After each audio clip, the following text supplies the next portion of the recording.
我要给大家介绍一下刷漆之前要准备一些什么工具。在新西兰，这个是滚筒，这是3个的。这个滚筒是刷屋顶的，刷墙的。这个是9毫米的，就是用来装漆的。然后滚筒就是在里面滚一下就行了。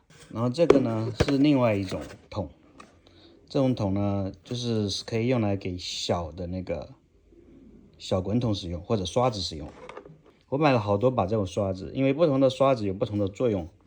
我主要是买斜角刷，是因为主要是在一些边缘的地方用滚筒滚不到地方，我们需要用斜角刷去做 cut in， 是专门用来刷门框的。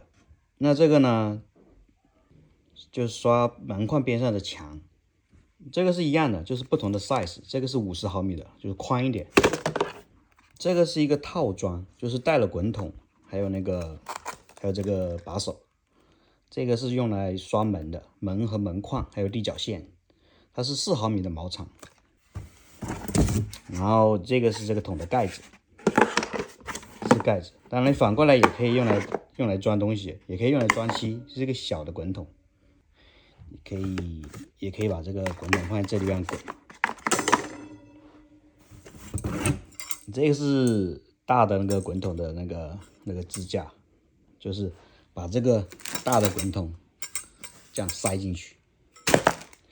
这个美纹纸，如果对自己的那个 cut in 的那个技术不自信的话，或者是说怕刷到边上其他东西的话，就用这个把要保护的地方贴起来。比如说铝合金的窗户，铝合金部分就用这个贴起来。那你刷那个窗框的时候就可以肆无忌惮的刷。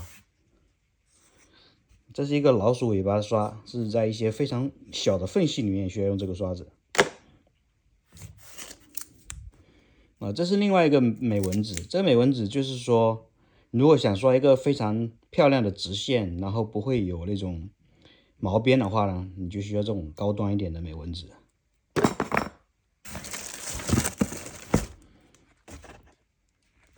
这个是砂纸，不同的每一个2张哈，不同的那个 grade， 就是那个砂颗粒的细度是不一样的，从40到180。这个是砂纸块，也是用来砂的。